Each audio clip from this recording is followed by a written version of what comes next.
नमस्कार। मैं प्रोफेसर रामबख्श, भारतीय भाषा केंद्र, जवाहरलाल नेहरू विश्वविद्यालय, नई दिल्ली। आज हम त्रिशंकु और वापसी कहानी की जो मूल संवेदना है, उस मूल संवेदना को जानने की कोशिश करेंगे। इस इकाई के अध्ययन के उपरांत आप त्रिशंकु और वापसी के कथासार को जान सकेंगे, त्रिशंकु और वापसी कहानी के प्रमुख पात्रों से परिचित हो सकेंगे और त्रिशंकु और वापसी कहानी के उद्देश्य और मूल संवेदना को समझ सकेंगे। त्रिशंकु मन्नू भंडारी की कहानी है और वापसी उषा प्रेमवदा की कहानी है। दोनों लेखिकाओं ने लिखा है और इन दोनों में कथा के या जिंदगी के अलग अलग सूत्र है और इनमें परंपरा और आधुनिकता का जो द्वंद्व है वो चित्रित हुआ है। त्रिशंकु कहानी में 3 पीढ़ी की कथा को आधार बनाया गया है, जिसमें पुरानी पीढ़ी के प्रतीक नाना, नई और पुरानी पीढ़ी के बीच की पीढ़ी की प्रतीक तनु की मम्मी और पापा तथा नई पीढ़ी की प्रतीक तनु है। घर की पूरी कहानी तनु कहती है। तनु की दृष्टि से मम्मी पापा और नाना की बातें हमारे सामने आती। कहानी की मुख्य पात्र तनु की मम्मी है। हालांकि तनु कहती है, कहानी में तनु मम्मी को समझने का प्रयास करती है। उसे उलझन होती है, परेशानी होती है। तनु कुछ समझ नहीं पाती है। तनु की मम्मी न पारंपरिक है और न ही आधुनिक, या कहें कि वे पारंपरिक और आधुनिक दोनों हैं या दोनों में से कुछ भी पूर्णता में नहीं है। वापसी में आधुनिकता के इस दौर में 2 पीढ़ियों के बीच आ रहे बदलाव, पारिवारिक बिखराव और पीढ़ियों के बीच की आपसी जो टकराट है उसे प्रस्तुत की गई। कहानी में सेवानिवृत्त व्यक्ति गजाधर बाबू के अकेलेपन को चित्रित किया गया है। गजाधर बाबू एक सरकारी कामकाजी व्यक्ति है। परिवार में पत्नी, बेटा, बहू, बेटी है। नौकरी की वजह से गजाधर बाबू हमेशा परिवार से अलग रहकर नौकरी करते हैं। सेवानिवृत्त होने के बाद उन्होंने सोचा कि अब जिंदगी के बाकी बचे हुए दिन परिवार के साथ प्यार और आराम से बिताएंगे, सब स्नेह से बिताएंगे और यहीं से कहानी में तनाव आरंभ होता है और अंततः गजाधर बाबू की वापसी हो जाती। ये जो दोनों कहानियां हैं वो उस अर्थ में सिर्फ स्त्री की वकालत नहीं करती, बल्कि ये एक बड़े विषय को स्त्री दृष्टि से देखती है कि कैसे इन पात्रों की जो समस्याएं हैं उन समस्याओं को ये दोनों कथा लेखिकाएं चित्रित करती। तो ये त्रिशंकु के जो कहानी है, ये कहानी जैसा बताया गया कि ये तनु कहती और वो कहती है कि हमारा जो घर है वो बुद्धिजीवियों का अड्डा है। हाथरस और खुर्जा के जो लाला है, उन लालाओं की बस्ती में बड़ी होती तनु का समाज और परिवार दोनों की अलग अलग विचारधारा और नियम कानून थे। समाज पूरी तरह से पारंपरिक विचारधारा से ओतप्रोत है, लेकिन तनु के परिवार में आधुनिकता दस्तक दे चुकी है। तनु की मम्मी तनु के दोस्तों से मिलने की छूट देती है, उन्हें घर पर बुलाती है और बहुत ही सेज होकर समाज के लोगों द्वारा पूछे जाने पर कि लड़कों को तनु का दोस्त बताती है। ये उस समय में ये भी एक बड़ी बात होती थी कि लड़की के दोस्त है। परिवार में सुबह शाम आधुनिकता की बहस होती है। सब कुछ ठीक ही चल रहा होता है कि तनु की मम्मी को शेखर और तनु के बीच प्रेम का अंकुर कुछ फूटता हुआ सा दिखाई देता। तब तनु की मम्मी तनु को रोकती है और इस बात से तनु नाराज हो जाती है। तो मम्मी उसे खुश करने के लिए उसे दोस्तों के साथ फिर से मिलने जुलने की छूट देती है और इस तरह तनु की मम्मी तमाम तरह की जद्दोजहद के बाद भी अंत तक निर्णय नहीं कर पाती कि उन्हें तनु के साथ कैसा व्यवहार। वह तनु जो मम्मी को अपनी सहेली मानती है, वह भी समझ नहीं पाती कि मम्मी कब नाना के रूप में प्रकट हो जाती है और कब अपने रूप में आ जाती है और जिस कारण एक समय के बाद वे मम्मी से दूर हो चल जाती। ये जो माँ बेटी के रिश्ते का जो तनाव है, ये इस तनाव कहानी के केंद्र में है। तनु के नाना पूरी तरह से कहानी में अदृश्य रहते हैं, लेकिन अदृश्य रहने के बावजूद उनके व्यक्तित्व की छाया रहती। तनु की मम्मी ने प्रेम विवाह किया जिसे नाना ने स्वीकार नहीं किया। इस प्रकार वो एक परंपरा और आधुनिकता के द्वंद्व में माँ आधुनिकता की हुई और जो नाना थे वो परंपरा। और समय बीतता जाता है और उसके बाद में जब उस जो विद्रोह करने वाली पीढ़ी है उसकी जब संतान हुई लड़की, अब उसको क्या करे। इस प्रकार समय बीता, कॉलेज की छुट्टियां हो जाती है, सभी बच्चे घर जाने वाले हैं और इसी बीच तनु के रूखे व्यवहार को देखकर तनु की मम्मी फिर से उसे शेखर और उसके दोस्तों को बुलाती है और कहती है कि चलो अब तो छुट्टियां हो गई है, तुम सब भी घर चले जाओगे, आज रात का खाना साथ ही बैठ के खाते। रात का खाना सभी लोगों के साथ में खाया, पहले की तरह ही हंसी मजाक भी हुआ, ऐसा माहौल बनाया गया कि जैसे कुछ हुआ ही नहीं। तनु मम्मी के इस रूप को देखकर अंत में फिर से सोचती है कि नाना पूरी तरह से नाना थे, 100%, और इसी से मम्मी को लड़ना कितना आसान हो गया होगा। पर इस मम्मी से लड़ा भी कैसे जाए जो एक पल नाना हो जाती है और एक पल मम्मी हो। इन पीढ़ियों के बीच की टकराट, विरोध के अभाव में ये समूची पीढ़ी त्रिशंकु की तरह लटके हुए उन लोगों की पीढ़ी है जिनसे लड़ पाना कठिन। इस पीढ़ी का कोई स्पष्ट चेहरा दिखाई नहीं देता जिसके द्वारा सही अनुमान लगाया जा सके। कहानी की कथावाचक तनु इन्हीं अंतर विरोधों में फंसी युवा पीढ़ी का प्रतिनिधित्व करती। तो ये एक तरह से कहना चाहिए कि परंपरा और आधुनिकता, विशेष रूप से वैयक्तिक संबंधों को लेकर के जो भाव था, उसकी अभिव्यक्ति इस कहानी में होती। इसके बाद वापसी कहानी, गजाधर बाबू जिस स्थिति में अपने घर परिवार से अलग होकर नौकरी कर चुके हैं, अब वे फिर बरसों बाद उस घर में आते, तो पता चला कि वो वही पुराना जीवन जीना चाहता है, जबकि अब ये संभव नहीं है, क्योंकि जो जीवन बीत गया है वो जीवन हमसे आगे चला गया। हम उस जीवन में शामिल, उसी रूप में शामिल नहीं कर सकते, और इसीलिए वर्तमान की सच्चाई को स्वीकार कर आगे बढ़ने की कोशिश में जीवन की खुशी और हम सुकून प्राप्त कर सकते हैं। गजाधर बाबू ये स्वीकार नहीं कर पाते। उनकी इस पीड़ा का एहसास उनके परिवार में किसी सदस्य को नहीं होता और वे आत्मपीड़न का शिकार हो जाते हैं, और जिस कारण अपने ही घर में गजाधर बाबू को अकेलेपन का एहसास होता है और परिवार के बीच वे अपने आप को अकेला पाकर पुनः नौकरी पर जाने को निश्चय करते हैं। जिस परिवार के लिए उन्होंने जिंदगी भर नौकरी की, उसी परिवार को वे भार लगने लगे, और यहाँ तक कि पत्नी ने भी पति का साथ नहीं दिया और अकेले गजाधर बाबू को वापस नौकरी पर जाना पड़ा।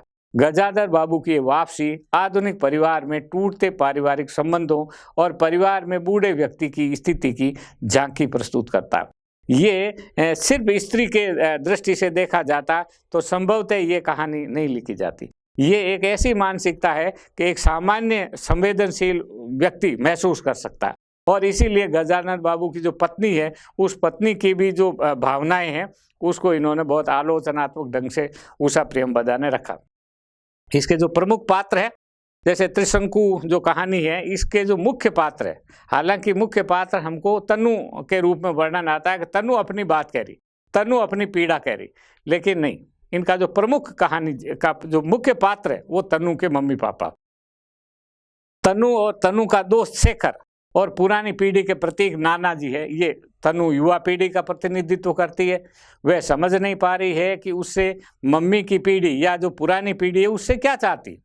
तन्नू की मम्मी न तो पूरी तरह से आधुनिकता को स्वीकार कर पा रही है और न ही अपनी रूढ़िवादी जो पुरानी परंपरा है इसे अपना भी नहीं पा रही है, छोड़ भी नहीं पा रही, और इसके कारण निर्णय ही नहीं कर पा रही है कि तनु को छूट दे या न दे, या अगर छूट दे तो किस सीमा तक छूट दे।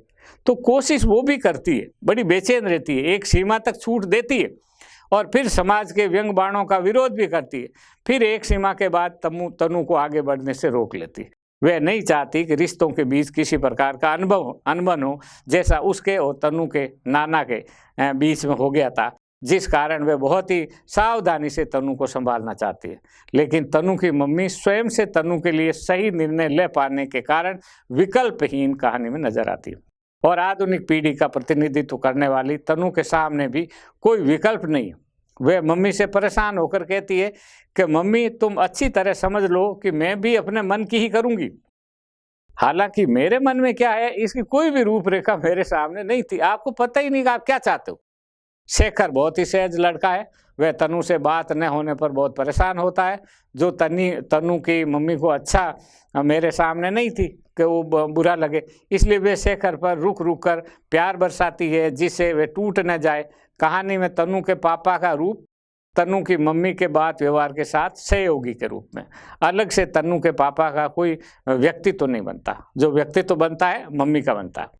इसी तरह वापसी के जो मुख्य पात्र है वो गजाधर बाबू। अन्य पात्रों के रूप में गजाधर बाबू की पत्नी है, बेटा अमर है, बहू है, बेटी है बसंती। गजाधर बाबू का घर एक बार छूट गया, और वे परिवार में अलग रहने लगे। परिवार से अलग गजाधर बाबू का अच्छा बुरा सुख दुख का अपना जीवन है। उनका परिवार से में अलग रहता। परिवार के सदस्यों की अपनी आदतें, इन आदतों में परिवर्तन नहीं हो सकता। यदि होता भी है तो वह किसी न किसी को बुरा ही लगेगा।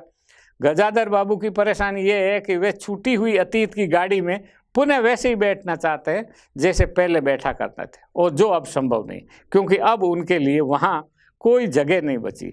यहाँ तक कि घर में भी जगह नहीं बची, मन में भी नहीं जगह बची। और गजाधर बाबू की पत्नी, जो हमेशा पति से अलग रहकर अपने बच्चों के साथ ही रही है, अपने परिवार के साथ उन्हें कोई दिक्कत नहीं होती। जिंदगी भर पति से अलग रहने के कारण पति से पत्नी का रिश्ता तो है, लेकिन वह भावनात्मक लगाव नहीं रहता जो उनके अपने बच्चों के साथ। भले ही वे घर का सारा काम उन्हीं के जिम्मे होता है, वह परिवार में अपनी जगह बना चुकी, अर्थात बदलते समय के साथ उन्होंने जीना सीख लिया। लेकिन गजाधर बाबू ये नहीं समझते, जिस कारण उन्हें निराशा हाथ लगती है और वे घर परिवार में अपने आप को अकेला और अनावश्यक महसूस करने लगते हैं। गजाधर बाबू का बेटा, बहू और बेटी सब अपनी अपनी जगह ठीक है, किसी को गलत नहीं ठहराया जा सकता। कहानीकार ने किसी को भी गलत नहीं ठहराया, सब सही है, लेकिन फिर भी ट्रेजेडी घटित होती है।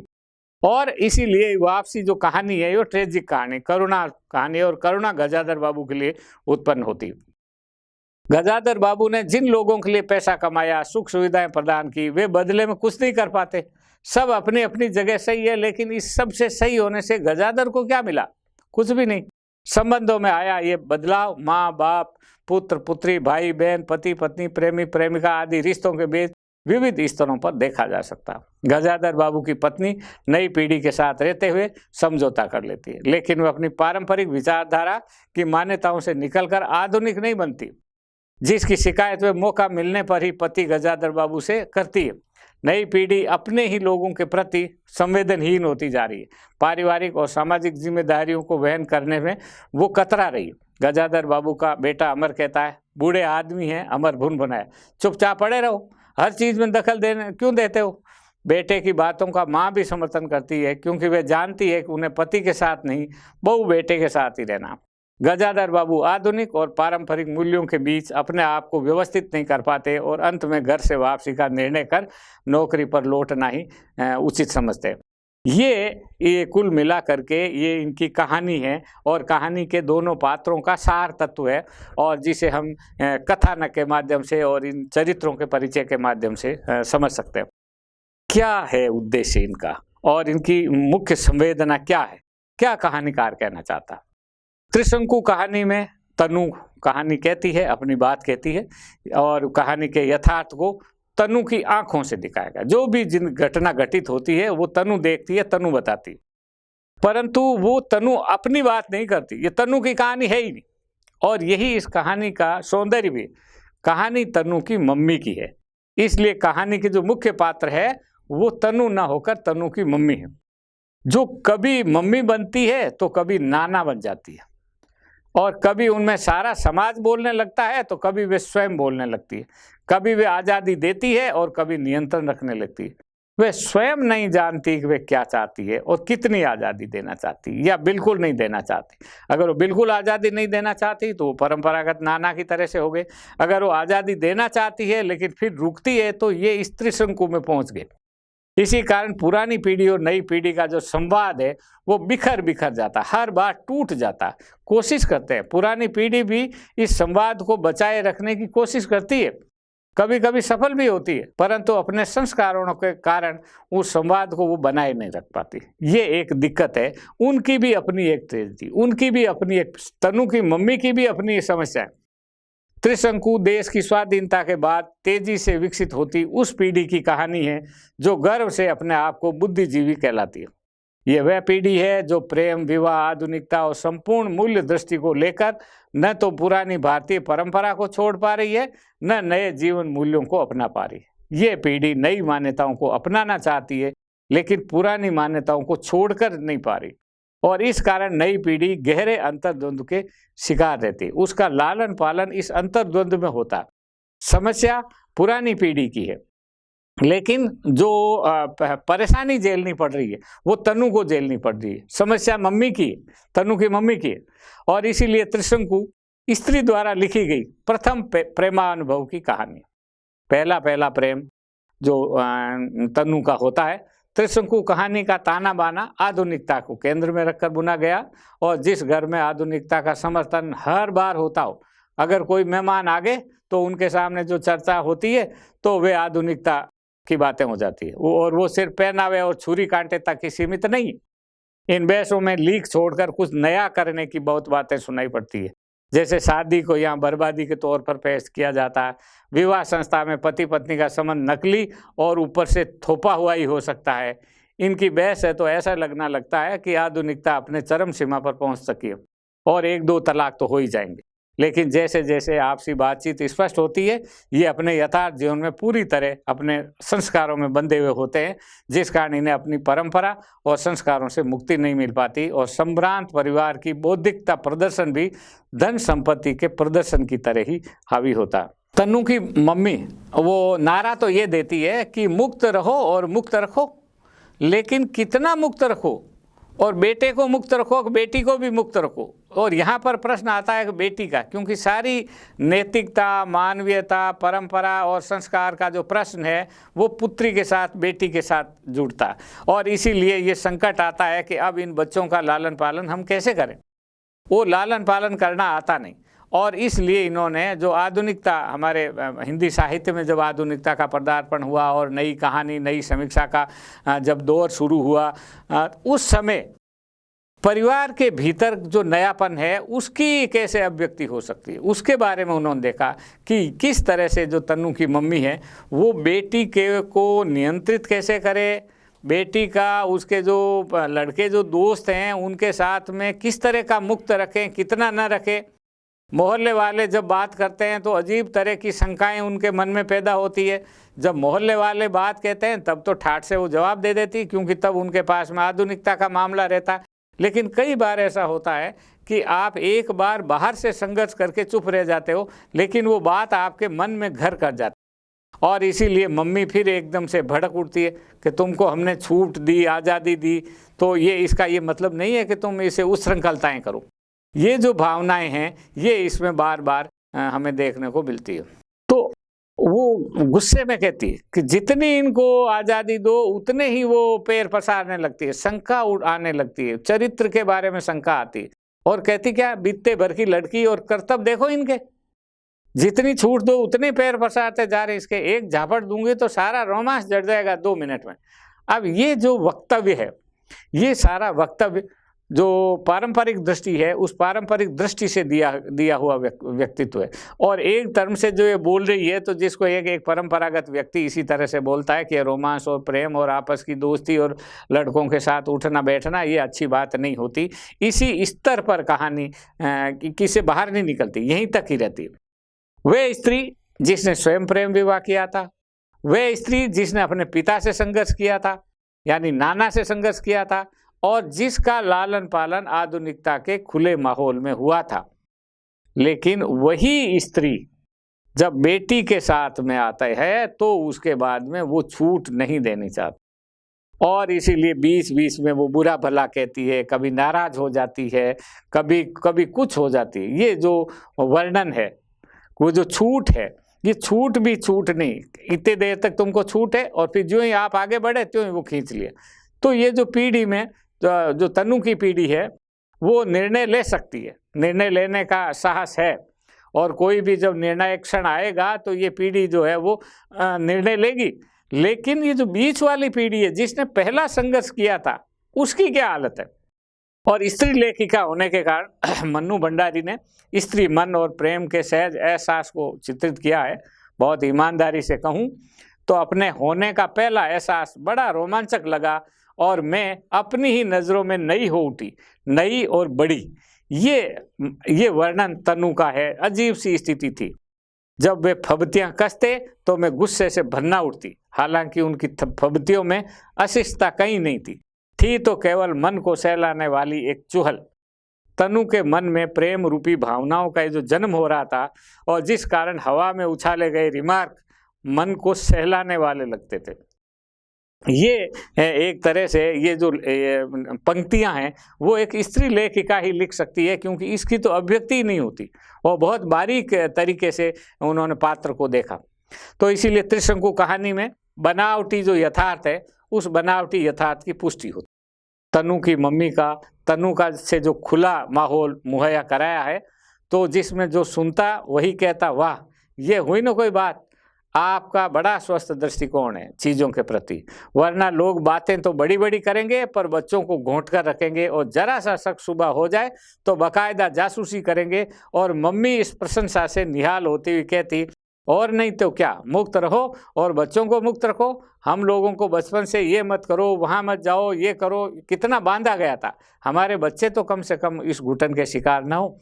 ये तनु की मम्मी कहती, लेकिन उसका जो खुद का व्यवहार है वो फिर उसी तरह से देता और वो ही उसको रोकती है, लेकिन एक सीमा। नई पीढ़ी का जो प्रतिनिधित्व करने वाली तनु है वो अपनी मम्मी से स्वतंत्रता की मांग करती रहती है। वह हंसकर कहती है, मम्मी तुम भी कमाल करती हो, अपनी जिंदगी को लेकर तुमने सपने देखे और मेरी जिंदगी के सपने भी तुम ही देख डालो, कुछ सपने मेरे लिए भी छोड़ दो। ये एक अजब तरह का कि बच्चों के लिए जो सपना है वो माता पिता आमतौर से देख लेते हैं, मेरा बच्चा डॉक्टर बनेगा, मेरा बच्चा ये बनेगा, मेरा बच्चा ये करेगा। तो मेरे बच्चे से भी तो पूछ लो वो क्या बनना चाहता, वो क्या चाहता। और इसीलिए एक बारीक तरीके से यहाँ पर एक ये वक्तव्य आ गया कि मैं मम्मी अपनी ज़िंदगी का लेकर तुमने सपने देखे और नाना से तुमने लड़ाई की, संघर्ष किया, अपना जीवन खुद बिताया और मेरे सपने भी तुम ही देख लोगी तो मैं क्या देखूंगी। ये जो आधुनिकता की झलक, तथाकथित आधुनिकता की झलक है। और ये हमको आज की जो युवा पीढ़ी है वो पुरानी पीढ़ी से इस पॉइंट पर, इस बिंदु पर वो टकराती।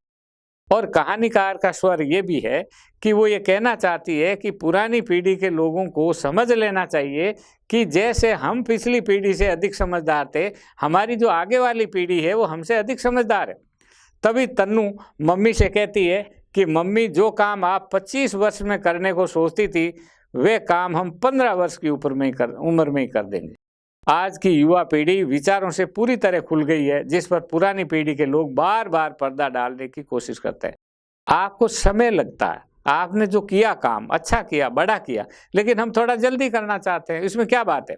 आगे तन्नू के द्वारा ये कहना, मम्मी को जो चलेगा वे गिरेगा भी और जो गिरेगा वे उठेगा भी और खुद ही उठेगा, उसे किसी की जरूरत नहीं है। तन्नू मम्मी की वास्तविकता को अच्छी तरह से जानने लगी। अब इस पूरी कहानी के अंदर हमको ये देखने को मिलता है कि किस तरह से दो पात्रों के बीच में जो नया पात्र होता है वो अजनबी होता।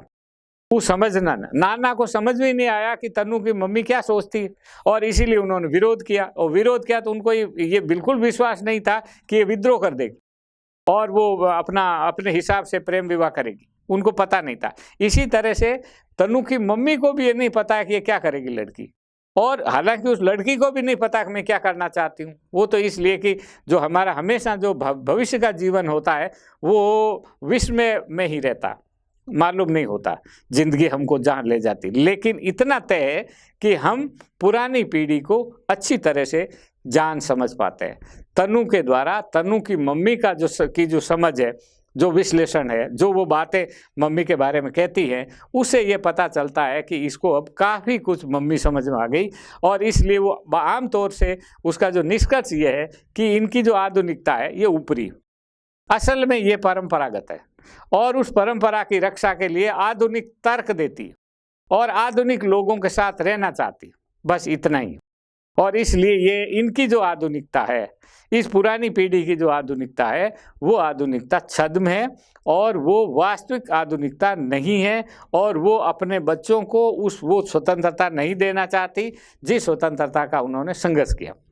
जिस समय त्रिशंकु कहानी लिखी जा रही थी उस समय समाज में फिल्में देखने की मनाही थी, क्योंकि फिल्म में केवल आधुनिकता ही नहीं सिखा रही थी बल्कि प्रेम के रिश्ते के भी बहुत बारीकियां खोल रही थी। और इसीलिए फिल्म देखना एक बड़ी बात होती। और फिर ये भी कि किसके साथ आप फिल्म देख रहे हो। तो ये कहानी के अंदर भी जिक्र आता है कि चलो आज फिल्म देखने चलते हैं।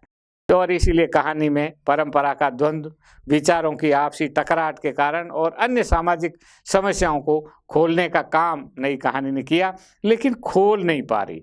नई पीढ़ी पुरानी परंपराओं से त्रस्त है, लेकिन उनके सामने कोई विकल्प नहीं। जो पुरानी परंपराएं पीड़ा दे रही, क्योंकि वो रूढ़ियों के स्तर पर है, लेकिन विकल्प नहीं है। कहानी में तनु कहती है कि मैं अपने मन का करूंगी, लेकिन क्या करेगी उसे खुद पता नहीं। अब ये बड़ा जटिल है। क्या विद्रोह करेंगे, विद्रोह करके क्या करेंगे ये नहीं मालूम। तो जो भी ये नहीं होना चाहिए, माने ये जो पुराना समाज है हम इसका विरोध करते हैं, इसमें ये कमियां, अच्छा ठीक, तो ये विरोध करिए, उसके बाद आप क्या करोगे ये पता देखेंगे बाद में जब परिस्थिति आएगी। तो ये जो विकल्पहीनता है ये एक इतिहास की अनिवार्यता भी है, और इसे हालांकि लेखिका ने बहुत खोल करके नहीं लिखा, लेकिन ये एक द्वंद्व है, एक चीज है जिसकी तरफ ये कहानी, इसलिए ये कहानी किसी निष्कर्ष पर नहीं पहुंचती, एक अधूरी त्रिशंकु में एक जगह बीच में लटका के छोड़ देती। ऐसा भी हो सकता है कि वो पूरी मम्मी बन जाए, मम्मी पूरी नाना बन जाए, ऐसा भी हो सकता है कि वो बिल्कुल आधुनिक बन जाए, ऐसा भी हो सकता है कि विद्रोह उसी तरह का हो और तनु अपना रास्ता ले और ये फिर तनु की मम्मी उसी तरह अकेली और निस्सहाय हो जाए जैसे नाना रहे थे। ये सारी संभावनाएं उसके अंदर मौजूद है। वापसी जो कहानी है इसमें भी मूल्यों से की जो वापसी है उसमें नए मार्ग की उलझन है। क्या आप चाहते हो? अगर परिवार से आप अलग रहे और तो अब आप क्या सोचते हो, बाकी लोगों ने जिंदगी बंद कर देंगे, उनका इंतजार करेंगे कि जब पिताजी अपने सेवानिवृत्ति के बाद आएंगे तब हम अपना जीवन शुरू करेंगे। इस युग में यह वास्तविक यथार्थ है कि परिवार में पुराने मूल्यों के प्रतीक पिता का कोई स्थान नहीं रह गया, उसे किसी भी व्यक्ति का कोई महत्व नहीं रह गया जो बदलती परिस्थितियों से समझौता नहीं कर पाया। पारिवारिक रिश्तों के सभी पहलू स्वार्थपरक हो जा रहे हैं, जिसके कारण परिवार में नई व्यवस्था पिता के मूल्यों को, उसकी उपस्थिति को स्वीकार ही नहीं कर पा रहे।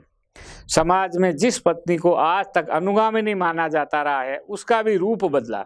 गजानन बाबू की पत्नी ने नए मूल्यों के साथ जीना सीख लिया है। गजाधर बाबू के साथ चलने के लिए कहने पर उसकी पत्नी कहती है मैं चलूंगी तो यहाँ का क्या होगा, इतनी बड़ी गृहस्थी, फिर सयानी लड़की। समाज और परिवार का प्रत्येक संबंध टूट रहा, प्रत्येक व्यक्ति एक दूसरे को अविश्वास की नज़र से देख रहा है। समाज में आए और परिवार में आए इस बदलाव को बहुत बारीकी और सहज भाव से लेखिका ने पकड़ने की कोशिश की।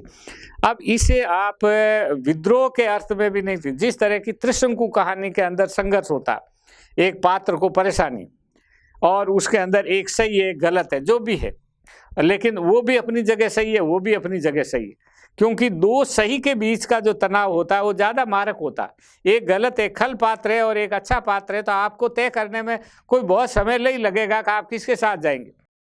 चूंकि कहानी गजाधर बाबू की पीड़ा को लेकर के लिखी गई है, इसलिए जो गजाधर बाबू को पीड़ा पहुंचाता है वो सब खल पात्र है। लेकिन क्या सचमुच वो खल पात्र है?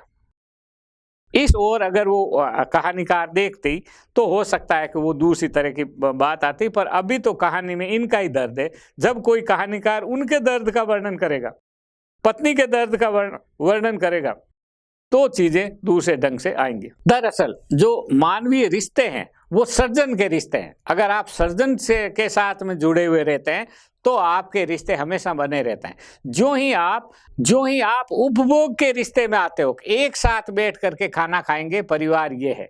पहले परिवार वो होता था जो एक साथ काम करते थे, खेत में एक साथ पति पत्नी काम कर रहे हैं तो उनका एक रिश्ता होता था। अब पति एक जगह काम करता है, पत्नी दूसरी जगह काम करती, और फिर दोनों शाम को आकर के एक साथ खाना खाते। ये जो परिवार का जो नया गठन हुआ, इस नए गठन के कारण अनेक प्रकार की जो टकराहट है वो मानव समाज के इतिहास में देखने को मिलने लगी है, और ये उसी की कहानी है। इसीलिए ये इनका जो दर्द है, गजाधर बाबू का दर्द, ये एक तरह का ऐतिहासिक दर्द है, और इसमें से कोई ये समझ नहीं पा रहा है कि ये दरअसल दर्द है क्या। अगर उस परिवार का पुराना जो भी उनका वातावरण है, गजाधर बाबू के जाने के बाद जो घर का वातावरण बना, उसी वातावरण के अंदर अगर वो आते और उसी में रहते या जगह बनाते या जो भी आपकी जगह होती उसे आप स्वीकार करते तो कहानी में कोई दिक्कत नहीं थी। लेकिन जो व्यक्ति जीवन भर बाहर रहा, जीवन भर उसने एक इच्छा पाल रखी कि एक अच्छा सा सुखी सुंदर संतुष्ट पारिवारिक जीवन बिताऊंगा, और उसके इंतजार में उसने नौकरी की, उसके इंतजार में बाहर रहा, बच्चे पढ़ लेंगे, परिवार सुखी रहेगा, वो जब आया तो वो तो अब कोई है ही नहीं, क्योंकि उसकी जरूरत ही नहीं, वो उस उपभोग में शामिल ही नहीं। तो उसकी जो अनफिटनेस है, वो जो नहीं बैठ पा रहा सबके साथ में, ये जो अकेलापन है, ये अकेलापन भले ही कितना ही कड़वा हो, भले ही कितना ही पीड़ादायक हो, लेकिन ये ऐतिहासिक पीड़ा है, और ये ऐतिहासिक पीड़ा आपको एक पीढ़ी को या उस पीढ़ी को भुगतनी पड़ेगी, क्योंकि नई पीढ़ी जो है वो नए ढंग से चलाएगी। उसको अपना जीवन देखना, उसको वो नौकरी करता है, बेटा तो शहर में उसके काम है, पत्नी के कुछ और चीज़ें हैं, और जीवन अपने ढंग से चलता है, और आप सारे समय उन पर वो आरोप नहीं लग सकते। इसलिए ये जो अकेलापन है, ये चाहे जितना इसको ग्लैमराइज रोमांटिक तरीके से इसको रख दें, कितना ही इसको सुंदर बना दें, अंततः इसके लिए कोई जगह नहीं। गजाधर बाबू वापसी के बाद में वापसी हो ही नहीं सकती। उस परिवार में वो उसी तरह से रह सकता है जिस तरह से बाकी लोग रहते हैं, यानी उनकी पत्नी रहती, अन्यथा आप नहीं रह सकते, क्योंकि आपका स्थान बदल गया। अब आप कमाऊ पात्र नहीं है, और दूसरा अब आप मेहमान की तरह ही नहीं आ रहे हो। 5 दिन तो गए, 5 दिन के लिए पापा आए हैं, तो 5 दिन के लिए हम अपना जीवन स्थगित कर दें, लेकिन सारे समय कोई अपना जीवन स्थगित नहीं कर सकता। या तो सबको साथ लेके चलते, और नहीं तो ये नहीं रहता। तो दोनों कहानियों में परंपरा और आधुनिकता का जो अलग अलग रूप है, उन रूपों को चित्रण किया गया। त्रिशंकु में मन्नू भंडारी ने नए मूल्यों का समर्थन किया, अर्थात वे तनु के समर्थन की कहानी है, और तनु के मम्मी का व्यवहार की वो आलोचनात्मक नज़र से देखती है, जबकि वापसी में उषा प्रियमवदा परंपरा का पक्ष लेती है, और गजाधर बाबू उस परंपरा के प्रतीक है, और वो चाहती हैं कि परिवार की परंपरा और मर्यादा का जो पालन है, गजाधर बाबू चाहते हैं होना चाहिए, और उनकी पत्नी और बच्चे इसका जो पालन नहीं कर रहे हैं, ये अच्छा नहीं। तो एक तरह से एक दृष्टि आधुनिकता के पक्ष में है, दूसरी लेखिका उसकी दृष्टि परंपरा के पक्ष में। इस घटना क्रम में उषा प्रियमवदा गजाधर बाबू के साथ है, उनकी पीड़ा को ही वास्तविक मानती है, दूसरों की पीड़ा को मान ही नहीं रही। इस तरह दोनों कहानियों में परंपरा और आधुनिकता की दो अलग अलग छवियां हैं। इसके साथ इन कहानियों में स्त्री की पीड़ा तक अपने आप को सीमित नहीं किया, न स्त्री पात्रों का औचित्य स्थापित किया गया, वरन यथासंभव स्त्री पात्रों की आलोचना भी की। उदाहरण स्वरूप त्रिशंकु में तनु की मम्मी को देखा जा सकता है। तनु की मम्मी का व्यवहार सामान्य नहीं है, वे कभी नाना और कभी वो स्वयं जो बन जाती है और अपने आप का जो औचित्य स्थापित करती रहती है, लेकिन उसका औचित्य लेखिका स्थापित नहीं करती। वो हर बार उसकी आलोचना की नज़र से देखती है। वे आधुनिक बनने का ढोंग रचती है, दूसरी तरफ बिल्कुल पारंपरिक स्त्री की तरह अपने बेटी के प्रेम प्रसंग पर डांटती फटकारती है। और इसी तरह वापसी में गजाधर बाबू की पत्नी अपने पति की पीड़ा को समझ ही नहीं पाती और उनके प्रति उदासीन रवैया अपना लेती। उसको समझ नहीं आता कि इस आदमी को परेशानी क्या है, अच्छा खाता पीता परिवार है, चुपचाप बैठे रहो। ये दो दृष्टियां जीवन की है, और जिन्होंने ये देखते हैं कि दोनों लेखिकाएं हर बिंदु पर एक बात तो कहती है कि जो आपसी जो रिश्ता है वो न्याय संगत होना चाहिए, किसी को कष्ट नहीं होना चाहिए, लेकिन वो कष्ट अवश्यंभावी है। और इस ओर भले ही वो दोनों लेखिकाएं ध्यान नहीं देती, लेकिन उनकी दिशा ऐसी कहती है कि ये कष्ट तो आपको होना ही था। गजाधर बाबू को तो ये पीड़ा होनी ही थी, भले ही कितनी ही गलत पीड़ा हो रही हो, लेकिन वही पीड़ा उनके जीवन का सार है। और इसी तरह तनु की मम्मी का भी अपना एक दर्द है, और तनु को भी इसी बीच में संघर्ष करना, इसी माँ के साथ में उसे रखना। इस तरह से ये परंपरा और आधुनिकता के रिश्ते को समग्रता में दोनों कहानियों को एक साथ पढ़ने पर हमारी समझ में आता है। इस तरह दोनों कहानियाँ अपने अपने ढंग की बहुत महत्वपूर्ण कहानियाँ हैं, जो नई कहानी के दौर में लिखी गई थी।